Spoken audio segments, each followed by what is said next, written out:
मैं आपकी एस्ट्रो दोस्त अर्चना गुप्ता अपने ज्योतिष के चैनल पर आप सभी का हार्दिक स्वागत करती हूँ। आप सभी को आपके परिवार के साथ सारी खुशियाँ मिले, ईश्वर आपकी सभी इच्छाओं मनोकामनाओं को पूर्ण करे, ऐसी मैं आप सभी के लिए कामना करती हूँ। हर मुश्किल व आसान सबका है समाधान, मेरे चैनल की टैगलाइन यही है। अगर आपके जीवन में समस्याएं हैं तो उनका निदान भी आप ही के पास है, आप ही को इन निदान को करना है। दोस्तों, मैं आपको डेली अमृत की बूंद और जादुई अक्षर देती हूँ। इसके साथ ही आपको राहु काल और अभिजीत मुहूर्त का समय बताती हूँ और जिनका बर्थडे या मैरिज एनिवर्सरी है उनके लिए शुभ अंक लेकर आती हूँ। इसके साथ ही मैं आज आपको महाशिवरात्रि पर करने वाले विशेष प्रयोग बता रही हूँ। आपकी कोई भी मनोकामना हो, चाहे वो धन से संबंधित हो, संतान से संबंधित हो, संतान के विवाह नहीं हो रहे हैं, आपको कारोबार में बरकत नहीं हो रही है, आपको संतान नहीं हो रही है, आपकी जीवन की जो कोई भी मनोकामना हो, इस शिवरात्रि पर अगर आप देवों के देव महादेव को मना लेते हैं, क्योंकि ये शिवरात्रि अमोघ रात्रि है।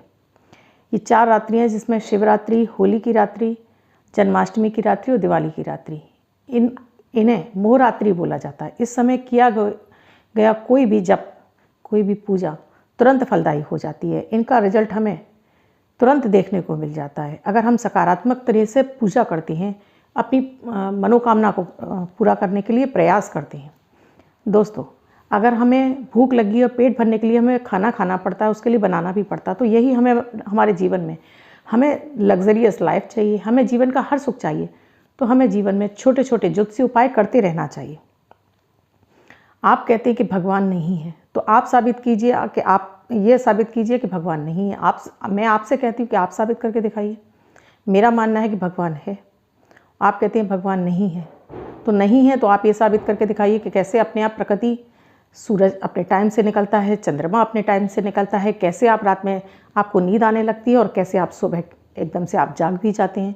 क्यों आपका टाइम पूरा होने के बाद आप बैठे बैठे ही सो जाते हैं, आपको इतनी भयानक नींद आती है। तो ये प्रकृति नहीं है तो क्या है, ये ईश्वर नहीं है तो कोई क्या है, परम सत्ता तो है ही है ना। आप उसे भगवान के रूप में माने, आप उसमें प्रकृति के रूप में माने या परमात्मा के रूप में माने, तो वही परम सत्ता महादेव हैं। इस दिन महादेव की गौरा के संग विवाह के जो सुअवसर है, उस पर आप जो भी मनोकामना अपना चाहते हैं उसे आप पूर्ण कर सकते हैं। तो इसके लिए मैं आपको विशेष उपाय भी दूंगी, उस उपाय को आप करना बिल्कुल भी ना भूलें। इस रात्रि का भरपूर आप फ़ायदा उठाएं। दोस्तों, मैं आपको प्रतिदिन जो अमृत की बूंद और जादुई अक्षर देती हूँ, ये 9 ग्रहों पर आधारित है। प्रतिदिन की ग्रह परिस्थितियों के आधार पर इन प्रयोगों को तैयार किया जाता है।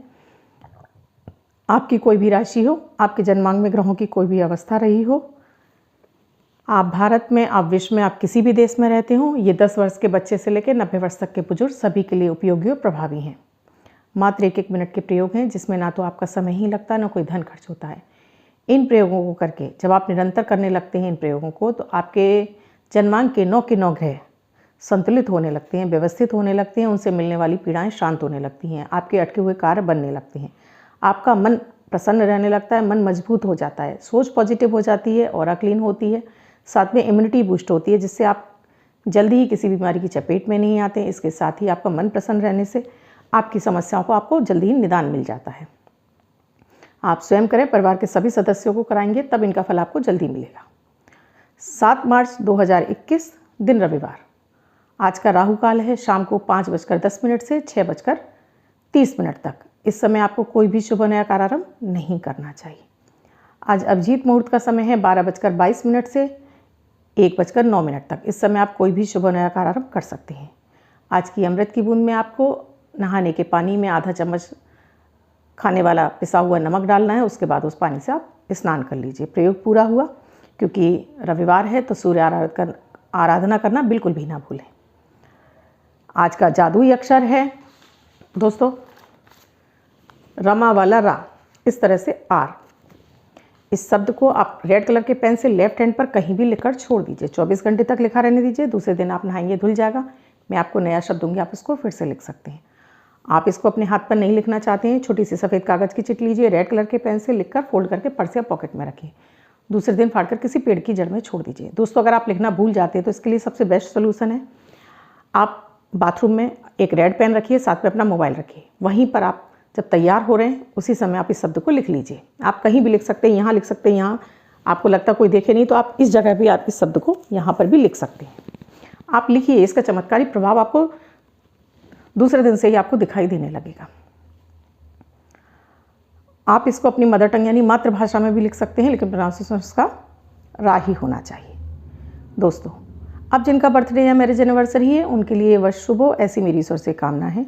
वो बच्चे, महिला, पुरुष, बुजुर्ग जिनकी की बर्थडे है, वो पति पत्नी जिनकी की मैरिज एनिवर्सरी, किसी भी वर्ष में 7 मार्च उनकी बर्थडे या मैरिज एनिवर्सरी है, वो इस प्रयोग को करेंगे। आप एक वाइट कलर के पेपर पर हल्दी से 7 का अंक लिखेंगे, यानी 7 नंबर लिखेंगे, फोल्ड करके अपने पास रखेंगे, तो ये अंक आपको वर्ष वर्ष शुभता प्रदान करता रहेगा। दोस्तों, अगर वीडियो पसंद आए लाइक करना ना भूलें। चैनल पे नए जुड़े हैं या अब तक आपने चैनल को सब्सक्राइब नहीं किया है तो चैनल को सब्सक्राइब जरूर कर लें, साथ में घंटी के बटन को ऑल पर कर लें, जिससे मेरे हर वीडियो का नोटिफिकेशन सबसे पहले आपके पास पहुँचे, आपसे कोई भी वीडियो मिस ना हो। इसके साथ ही इसको अपने फैमिली मेम्बर्स में, फ्रेंड सर्कल में शेयर कर दीजिए, जिससे अधिक से अधिक लोगों तक पहुँचे, अधिक से अधिक लोग इसका लाभ उठा सकें। दोस्तों, शिवरात्रि जो कि 11 मार्च को है, इस दिन आप ये पूजा उपासना करते हैं, आपकी कोई मनोकामना है उसके लिए कीजिए। अगर आपको कोई भी मनोकामना नहीं है तब भी आपको शिव आराधना अवश्य करनी चाहिए। बेहतर स्वास्थ्य के लिए, उत्तम स्वास्थ्य के लिए, उत्तम संतान के लिए, उत्तम जीवन के लिए, क्योंकि देवों के देव महादेव हमें हमारी हर इच्छा के अनुरूप सब कुछ प्रदान कर देते हैं। भोलेनाथ मात्र एक लोटा जल से ही मान जाते हैं। अगर आप उनको 2 बूंद गंगा जल भी चढ़ा देते हैं तो आपको पुण्यों का फल की प्राप्ति हो जाती है। साथ में गौरा के साथ में आप इनकी आराधना करते हैं तो आपको इनका विशेष फल मिलता है। तो दोस्तों, 11 मार्च को अगर आप शिव मंदिर जा सकते हैं तब ये आराधना आप शिव मंदिर में कीजिए। आप शिव मंदिर नहीं जा सकते हैं तो आप अपने घर पर ही शिवलिंग की स्थापना कीजिए। मैं कहूँगी सभी को अंगुष्ठ मात्र छोटे से पारे के शिवलिंग अपने घर में ज़रूर स्थापित करना चाहिए। अगर आप मानसिक तनाव से मुक्ति चाहते हैं, आप चाहते हैं कि आप कर्ज के दलदल में ना फंसें, आप चाहते हैं कि आपके जीवन में बेहतर विकल्प आपको मिलते रहें, आप चाहते हैं कि आप जल्दी से बीमारियों की चपेट में ना आएँ, तो आपको पारे के शिवलिंग अपने घर में अवश्य ही स्थापित करना चाहिए। क्योंकि शिवलिंग से जब नियमित आप इस पर जल चढ़ाते हैं तब आपका चंद्रमा बली होने लगता है, जो कि चंद्रमा मन और धन दोनों का कारक है। और चंद्र शिव से नियंत्रित होते हैं, क्योंकि शिव ने अपने मस्तक पर चंद्र को धारण किया हुआ है।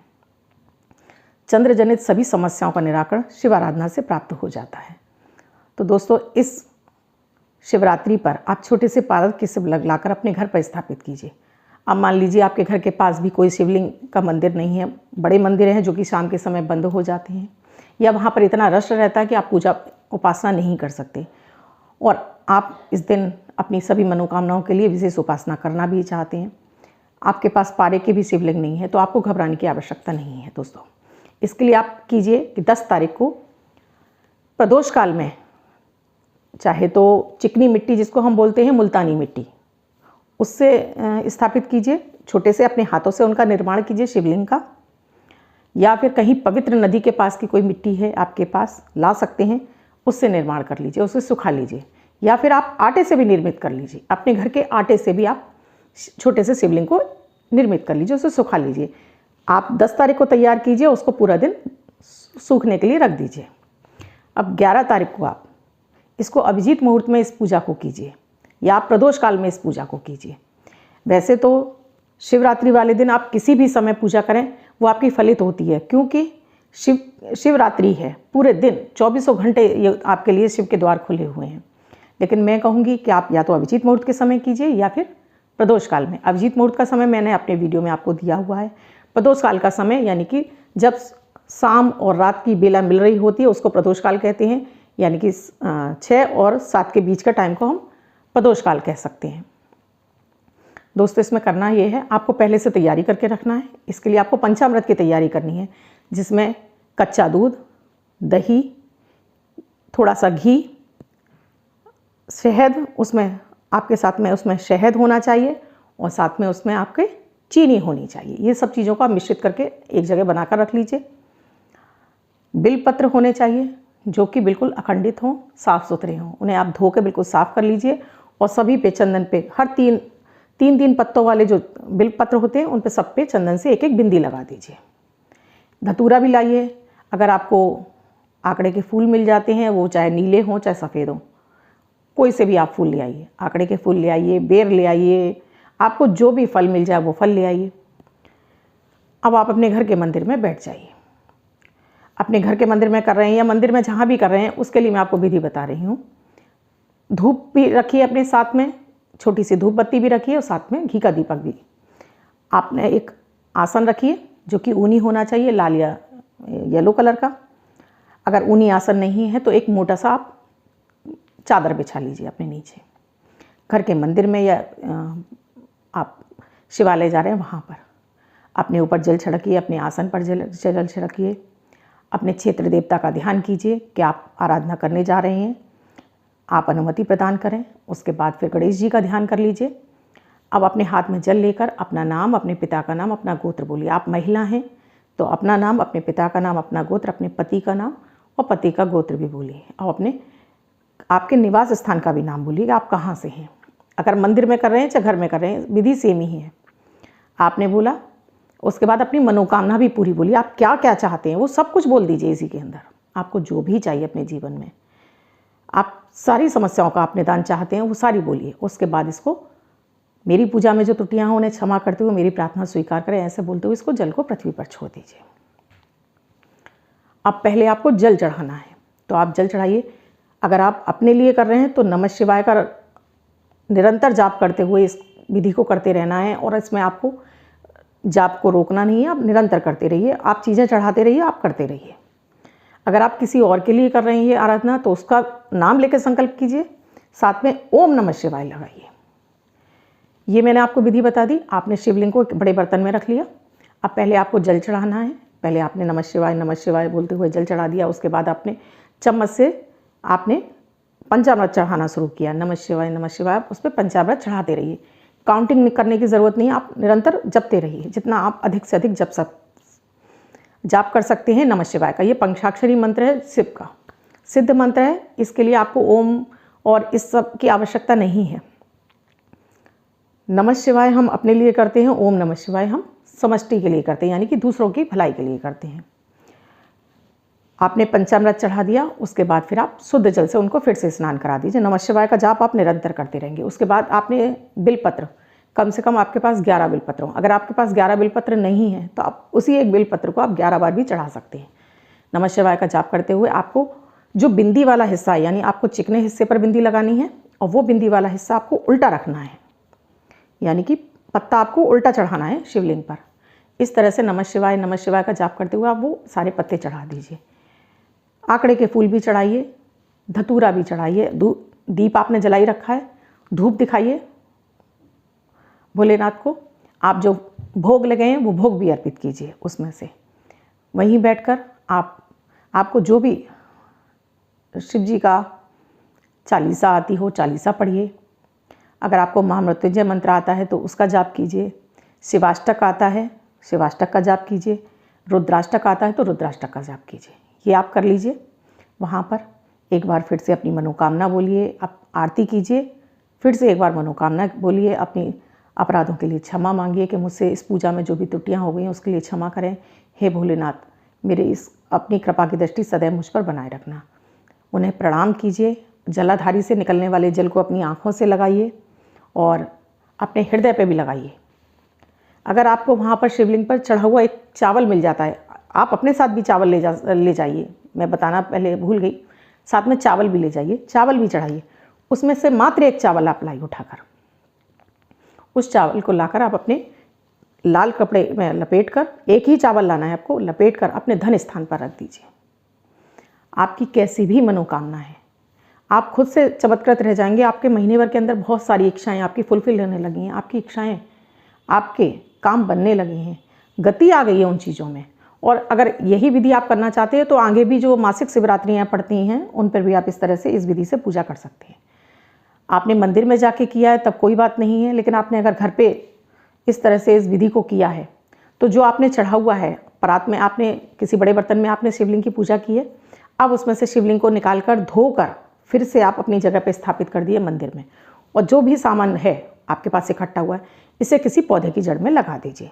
अगर पौधे की जड़ में नहीं लगा सकते हैं तो कहीं भी अपने घर के बाहर गड्ढा खोद के उसमें दबा दीजिए सारे सामान को। आपने आटे के शिवलिंग का निर्माण किया है तो उसको भी इसी विधि से उसी गड्ढे में आप दबा दीजिए।